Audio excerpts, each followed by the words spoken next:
There. Well, good morning, everybody, and welcome to the Smart Networker.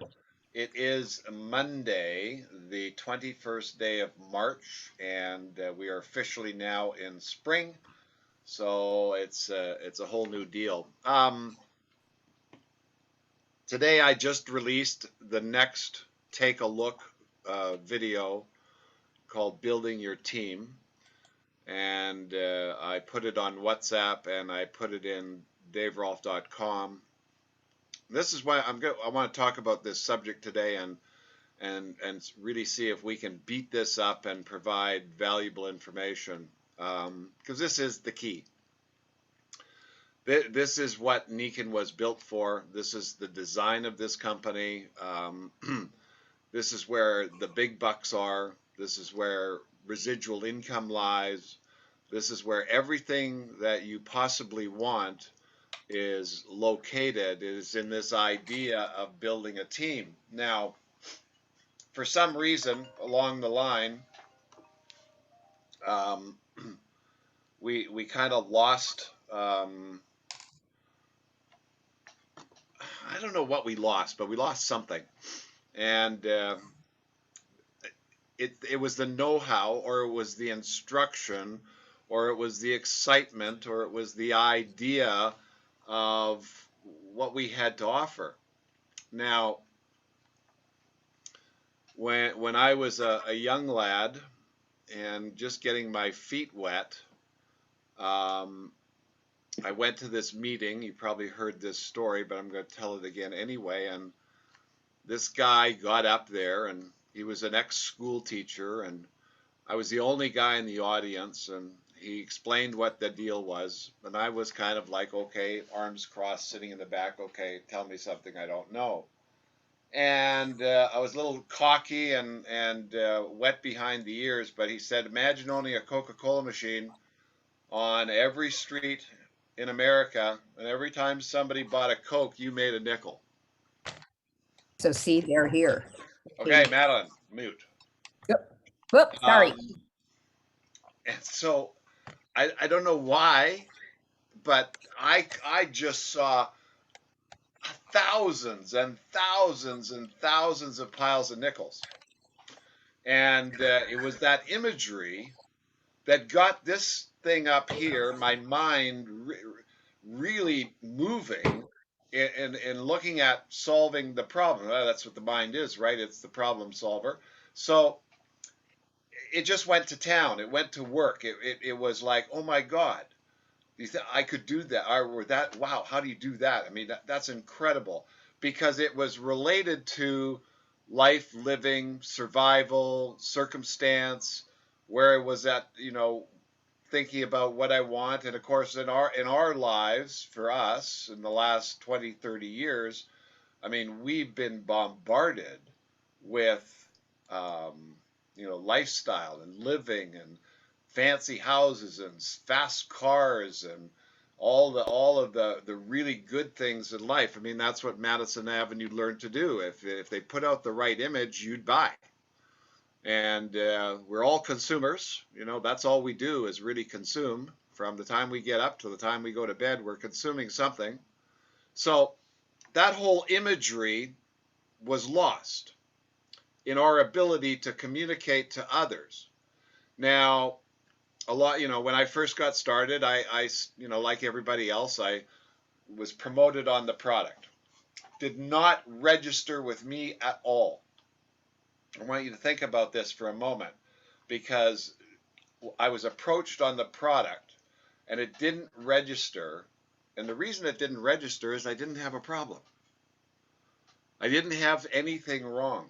I slept well. I was in great shape. All of that good stuff. No aches, pains, or anything like that. So talking about the product was a little bit of a stretch or a waste of time by the person that was doing it. But when it turned to the other side of owning a Coca-Cola machine on every corner of every street in America viewpoint, all of a sudden that conversation completely changed. And what changed it was an article in Life magazine that said 50% of the population has trouble sleeping. So as an entrepreneur, which I really was at that time, a young businessman owning businesses, as a young entrepreneur, I said, wow, that's interesting. So let me phone a few friends.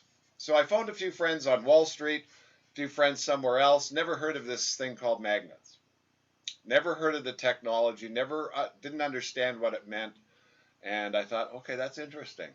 Could this be something new that we could introduce into society? Could this be true? You know, because we didn't have an internet, we had Encyclopedia Britannica, and and we had Yellow Pages, and you know, we had the old-fashioned, you know, hook and ladder phone. So it was an interesting way to try and find information. So it was like, okay, let's test the water here. Well, the guys that first started Niken in 1989 did okay, and they were from up in north, up in Oregon and parts of Northern California. And it wasn't until another group of marketers, I want you to hear this, a group of marketers came in, saw the idea, and thought, okay, here are the Coke machines on every corner of every street in America. What kind of a story can we tell to get people excited?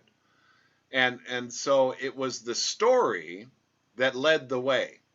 And I'm doing this for a reason, because this is going to be part of your homework or part of what you do, or something that you've already done that you can utilize moving forward, because it boiled down to beauty is in the eye of the beholder. And this has been one of my favorite lines forever and a day, but when you think about it, and you go out and you go into the public and you look at couples, and just this is the one exercise, do it on a Saturday or a Sunday, and just go out and look at other couples, and you ask yourself the question, how the heck did those two get together? And you know, because physically they don't look the same. You know, physically there are differences that you know, maybe you wouldn't like or you would like, and it's like it's got nothing to do with that. It's beauty is in the eye of the beholder. So each one of them is beholding beauty in the other person.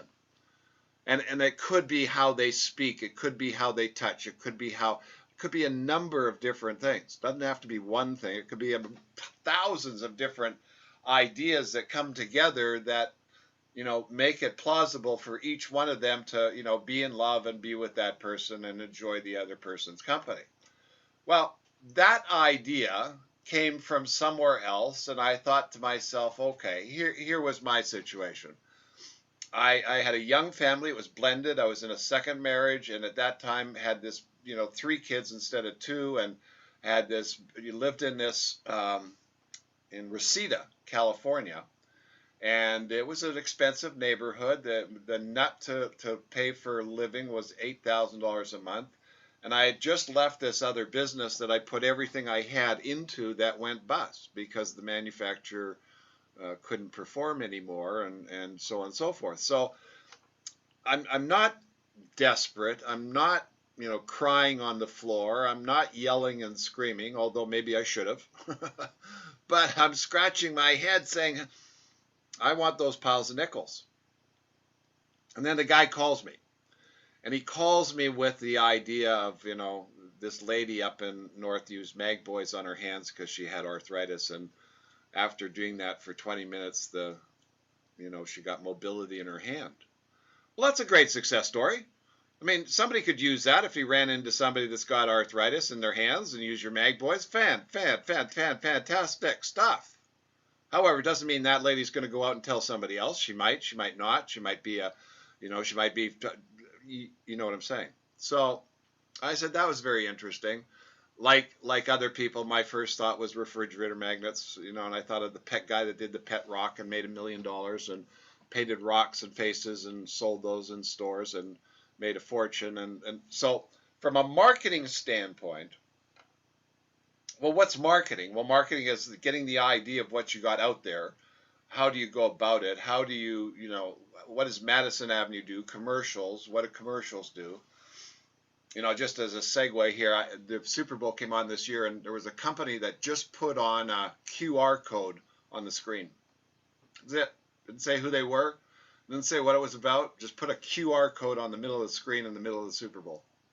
It got the most hits of anybody. And guess what it was? Coinbase, cryptocurrency. Now, curiosity. You say, you know, again, it's like, okay, lots of things. So, moving along in this story because it's important. So here I am in this pickle. Guy calls me up about this company. I'm not interested.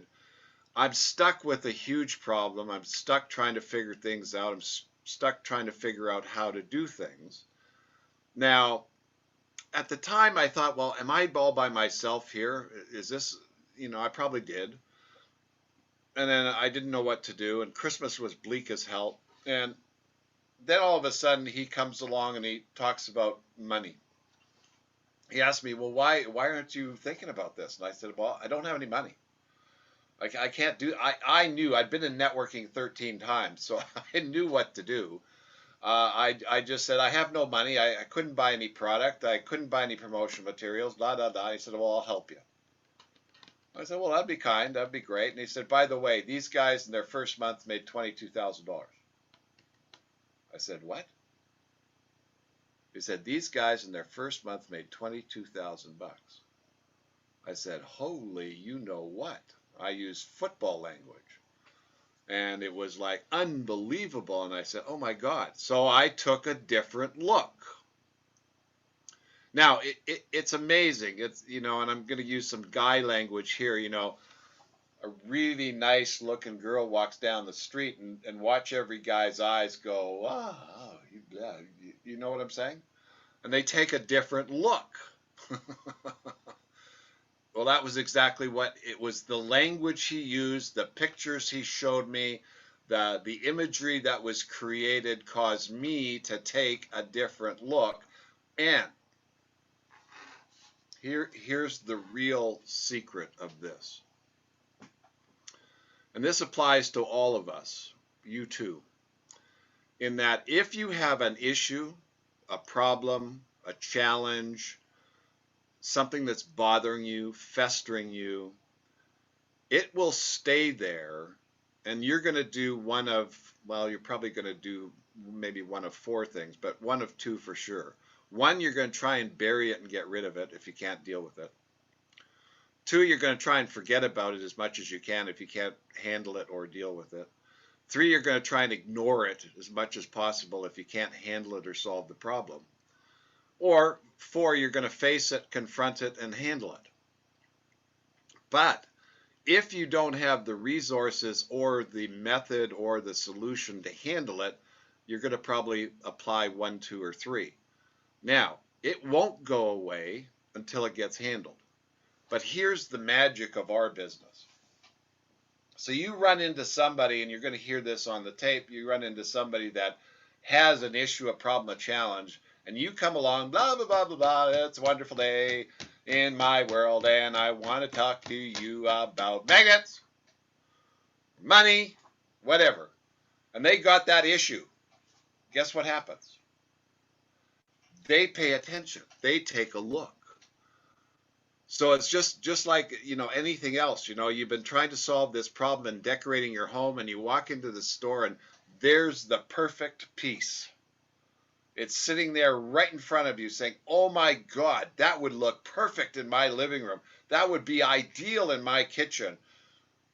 And what got you? Some little bauble grabbed your attention, and it was exactly what you were trying to solve and resolve in your mind, and now all of a sudden there's the solution. So here, again, if we look at our economy, now I want you to think about this because this is very important. You know, they say the average income in the United States is $76,000 per household per family. They say that the average income in Canada per household is about $100,000. That's the average. Now, you've got billionaires who make a lot of money, and then you've got people down on the street that don't make any money, and they're all included in the average. So from the standpoint of attracting attention, is $1,500 a month going to attract attention? maybe for a small group of people, is 5,000 going to attract attention? Yes, because now we're getting closer to the average. And is $10,000 a month going to be attractive? Well, that seems to be where the millennials are at. That seems to be what the tech industry is producing. So everything is relative to what's going on in society. Now, I wrote this book called Vested Interest in 1999, and the reason why I wrote the book was because I was tired of the stage promoting, not telling you what to do, but promoting, just promoting, being a promoter, all the bells and whistles, but no stuff or substance of how you get the bells and whistles. It's a whole different style of doing business. And it was part of the problem why the government doesn't like network marketing, because we're an underground economy and you're not really visible, all that good gobbledygook stuff. And what I wanted to tell people, more importantly, that the key to your success is how you communicate to other people. How you communicate to other people. And that, in other words, I was taught somewhere else that you need to find out what other people need and want, and it doesn't matter if it's what you need or want. So in other words, what happened over a period of time, we transversed in how we were, if I had a sleep problem, I could go out and try and find people with sleep problems. That might work, okay? But I had to understand first what was important. I couldn't lead with my sleep problem because they might not have one. So therefore, and this is very important, I can't lead with my story because it might not relate to their story. I have to find out what's needed and wanted first. I really want you to understand this. Now, all marketing does this. So I worked in direct sales, door-to-door sales, insurance sales, and corporate sales, and all of those arenas. And it was the same thing. Is to find a customer, we have to find out what they need and want. And are they categorized for our area? So if I'm selling, let's see, tractors, farm tractors, and I have all of you guys on my list, okay? See, what have we got on here today? I've got 21 of you on my list, and I'm going to phone you all up about, okay, I've got a nice, really John Deere X23 95 super automatic tractor. So let's talk about this, because I think it's really important that you have one of these John Deere X95 30 super automatic tractors. And they're really cool. They got these huge wheels on the back, and they got tiny little wheels on the front, and you got this big gear shift, and you can get up there, and it bounces around, and you can drive it around your yard, and you could have attachments to cut grass, and in the wintertime, you got an attachment to plow the snow and all that sort of stuff. Who would like one? Huh. Doesn't seem to indicate here, does it? So you're not my audience for the tractors. Now, what was really important to understand was, who is my audience? Who should I be talking to? How do I find these characters? Because you're all on this right now. Somebody got to you. Somebody told you a story. You decided that you liked the story. You decided to sign up. You decided to do something. And the reason why you did that was there was something you wanted. Whether it was a feeling, an emotion, a sensation, a desire, a need, a want, something that in that communication was something you wanted. Now, maybe you had an owie and the product fixed your owie. Okay, good. Maybe it was a income and you made a little bit of an income. Okay, good. I think you're starting to see the picture. So whoever ran it, now, probably, and again, you're going to hear this, and it'll be a little bit redundant, but that's fine. I never knew who the person was going to be in my relationships until I got involved with that person and in a relationship.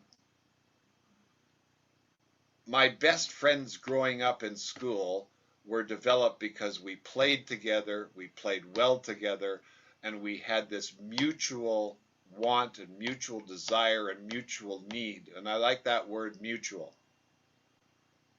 As a kid, I used to go to this place called Victoria Beach in Winnipeg, Canada, and I used to play trucks. I had this old, old Ford truck or Chevy truck, it's about this big. And I'd play in the sand because we had sand roads. And my neighbor liked the same thing. So we had, trucks and tractors and all kinds of these toys. And we would play together. We'd play together all day long, all night long. And we just didn't stop playing. We became best friends. You gals have your what do you call them, BBFs or whatever?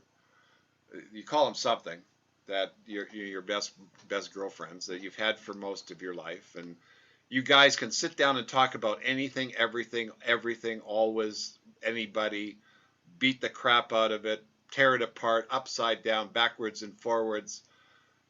Why? Because you like it. You like what happens. You like how you feel with that other person. There was a person in the video that you're going to listen to is my buddy Howard. I had a marketing company in the gold mining industry, and our gold mine was near Las Vegas, and our refinery was near Reno, Nevada. Well,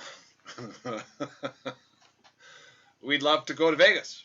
We had an absolute ball going to Vegas. I mean, we both like to play cards. We both like the excitement and the shows. And man, some of the shows I saw there, unbelievably entertained, and from the Rolling Stones to the Bee Gees to you name it, they played in Vegas. Well, it was a 35-minute flight. I mean, I remember he was a broker in my business. He was a top broker, and so we got to know each other because he was the top broker, that kind of thing. But then, I'll leave the rest of the story about Nikan out for now. But man, we had just had a riot together. Why? Because we had a mutual like. We had a mutual want. We had a mutual desire. I really want to get this word across, mutual, because it's so, so vital. Now, you cannot sell this business. You cannot sell this product. Can't. It's impossible. What you can do is you can make people aware of it and provide them with the right information so they see the need. They see the need. So, right now, why I'm saying this is we need to expand this business big time. I mean, we just need to. I'm telling you this from a global standpoint. We need to expand this business big time. And not just because people need it, because we need it. And that's the nature of the beast, because, we're getting older. And some of us aren't going to want to do this forever, and some of us will, and some of us will change their mind, and some of us aren't going to get what they want to get, and they're going to quit. They're going to do something else. I mean, I've watched this for 32 years here, and I've watched this for 45 years in the industry. So it's the same. It's the same.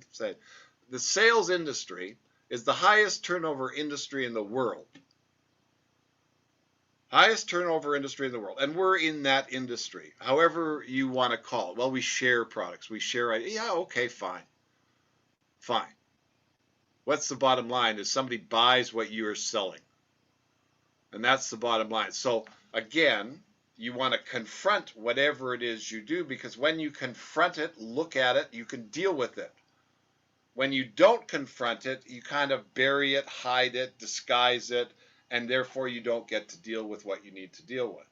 And that's why this issue is so important. Now, so therefore the key to all this jibber jabber for this morning is simply this, is that it's what you communicate and what you put out there that becomes the most important thing for you to do. Because again, it comes back to beauty's in the eye of the beholder.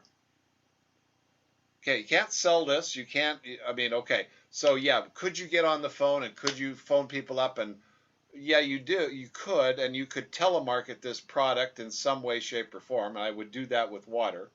Or you could door-to-door this with water. You could, maybe another couple of, but that would be the key one. Yeah, you could probably do that. I mean, I sold life insurance door to door, and today, even today, 2022, they still, it's part of the language of insurance sales is that you do door to door sales. There are some companies that's all they do is teach that method and that strategy. You still got Kirby Vacuum Cleaner, they sell door to door. You still have Fuller Brush, they still sell door to door.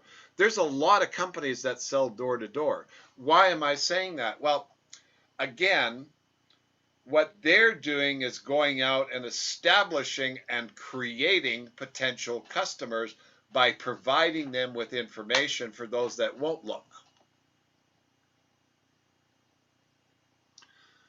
This is a very important comment because, again, the people that are looking are easy to deal with. It's the people that aren't looking but are qualified, that's what we've got to find.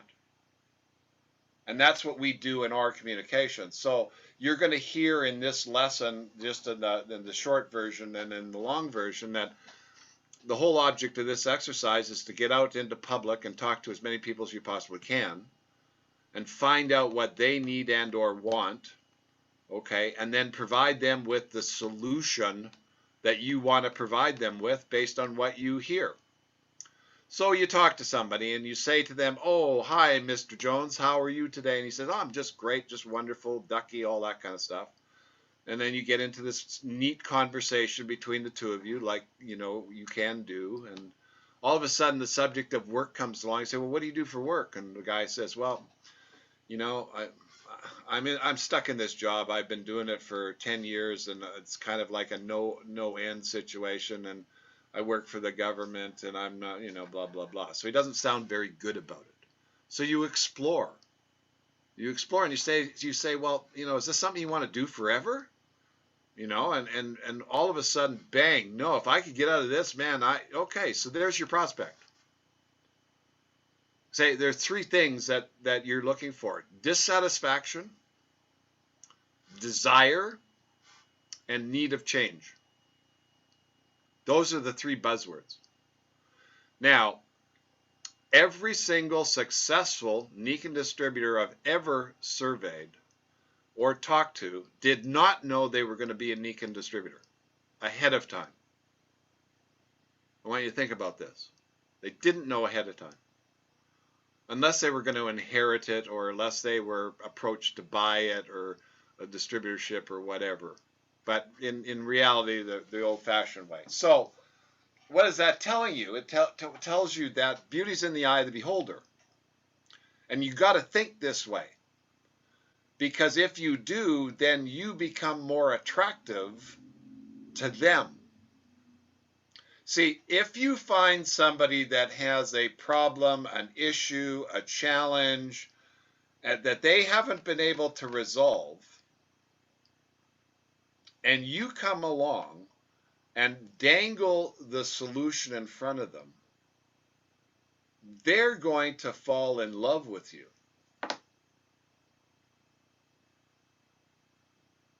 I guarantee it. Because nobody else has done this. And so their eyes are going to pop wide open. Their ears are going to fan out like an elephant. They're going to be sitting there paying attention to you like no. There's your sign. Are they paying attention? Are they taking in everything you're saying? Are they understanding what you're talking about? Are they engaged in the conversation? Like, you know, go back to Howard, you know, I didn't put him on my list. I don't know why. This was a stupid day, but I didn't put him on my list.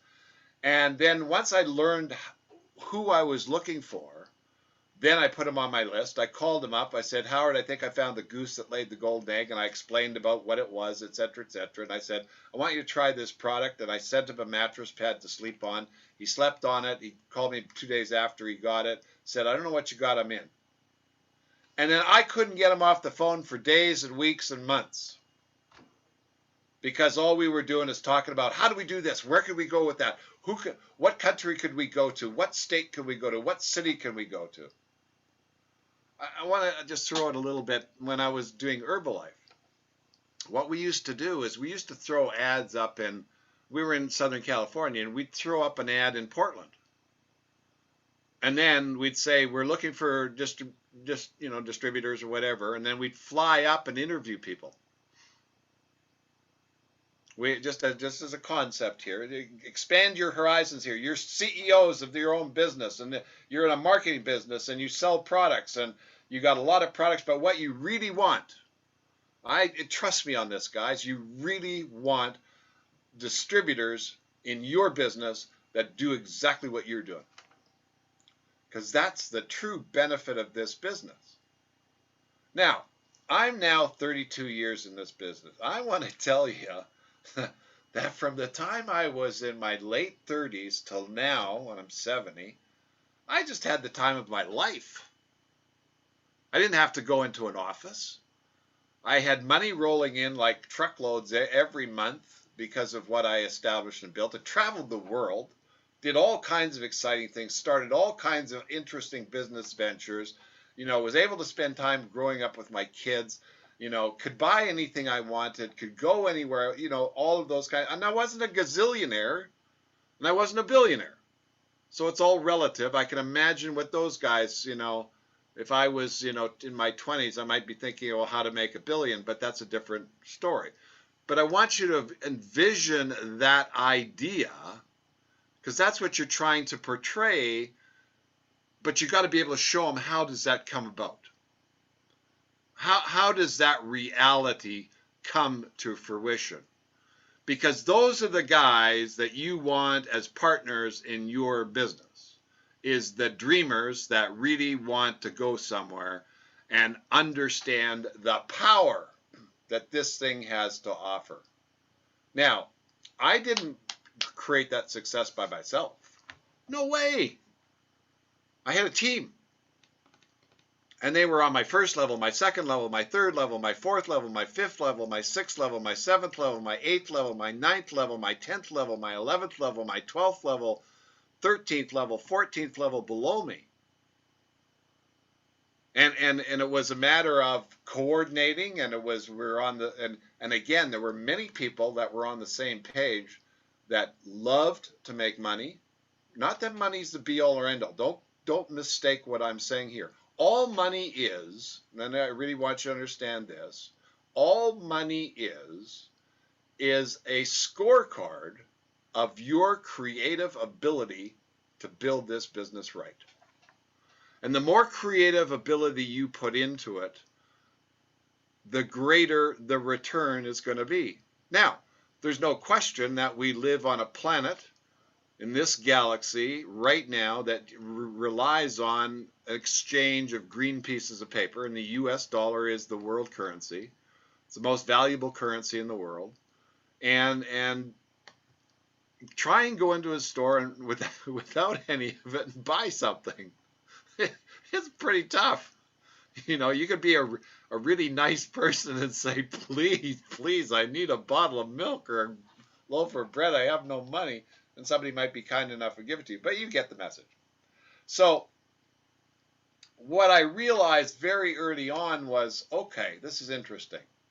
So if I talk to somebody else that needs to make that kind of money, and I paint the right picture, I've got a real good shot of engaging in a really good conversation, and there I can discuss the ins, the outs, the how-tos, the whys, the wherefores, and all the intricacies of making this thing work intelligently.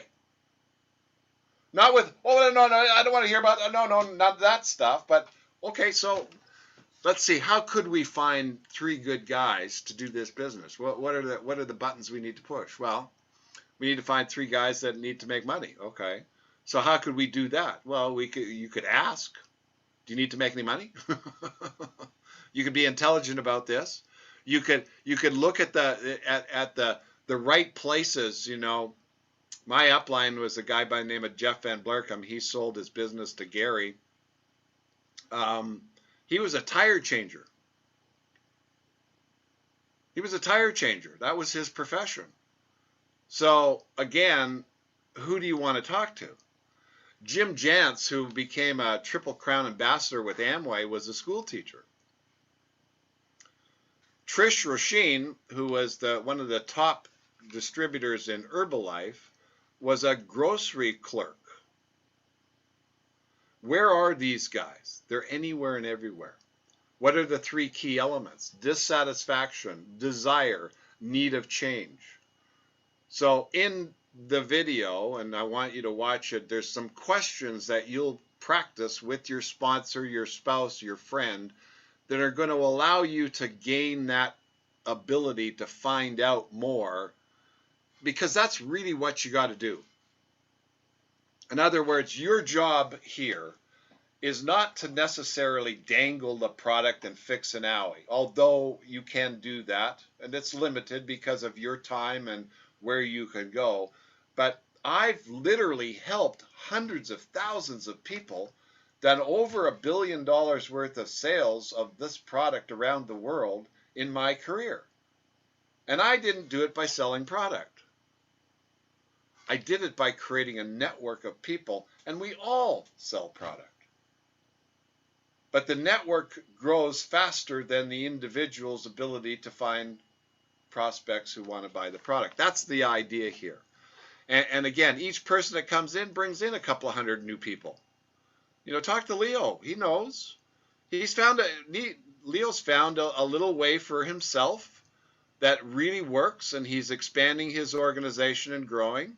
And of course, we attribute to that because he's on the Smart Networker and he's learning what to do, and he knows how to be smart about this, and so we attribute that.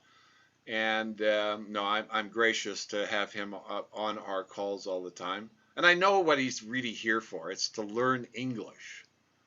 You know, because he's a Frenchman from Quebec. And I'm an ex-Canadian, so there. Anyway, so this is the other part of it. You've got to find you. You've got to find your deal, your niche, your way, your style, your method. But the bottom line is always the same. The bottom line is that once you're in, it's no longer about you. Your job now is to solve the problem. What problem? Whose problem? Their problem.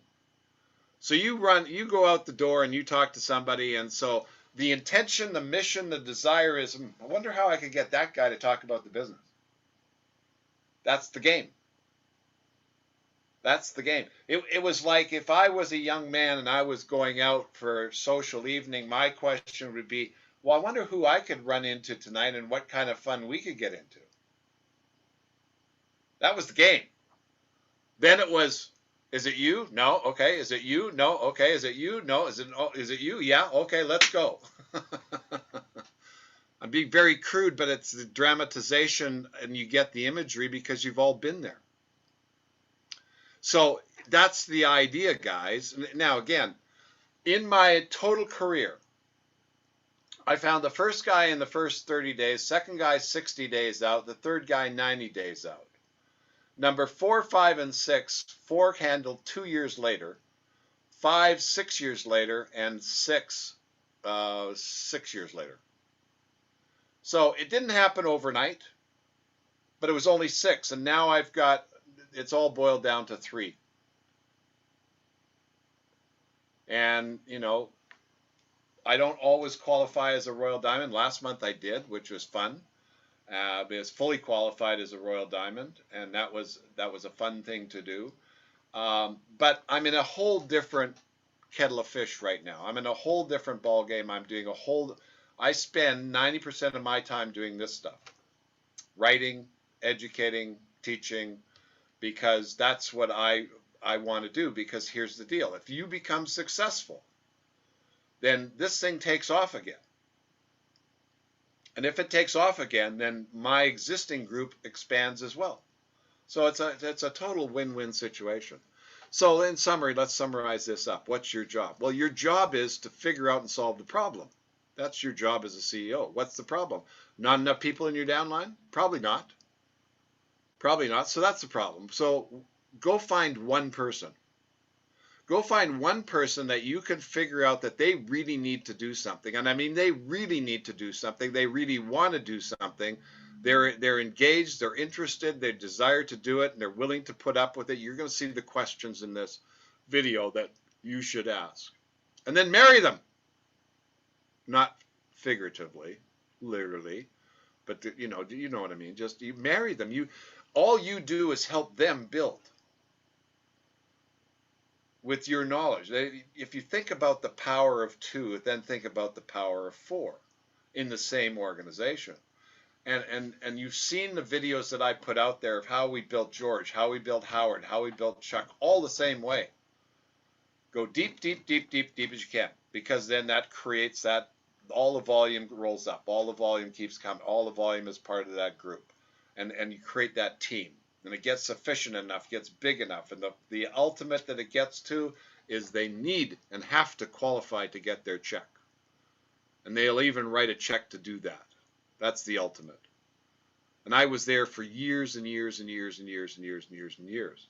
So again, it's you're the CEO. Your job is to solve the problem. You got to find somebody that wants to play, and don't compromise with that. You know, really, I mean, it's like a relationship. You wouldn't just go and have a relationship with anybody. You're very particular with who you'd like to have a relationship with. So be particular about who you want to have in your business, but just start flipping the cards as fast as you possibly can, because here's what's going to happen. The right guy's going to say, okay, I'm ready to go. Let's go. This is exciting. This is hot. This is great. This is awesome. Now, there are other tricks to the trade we'll talk about in a different time, but the whole purpose of this is to start building your team. So in that, there's 2 other videos that are included with that particular video you'll find on daverolf.com. And that's the homework, and there's other homework assignments. And then we'll go from there. And then the next training that I'm going to do is going to be a training on planning and strategy, which is all part of this series that's necessary to get the job done. Okay, so that's it on then. I'm going to stop the recording, and then we will have a few minutes to Q&A. So stop the recording.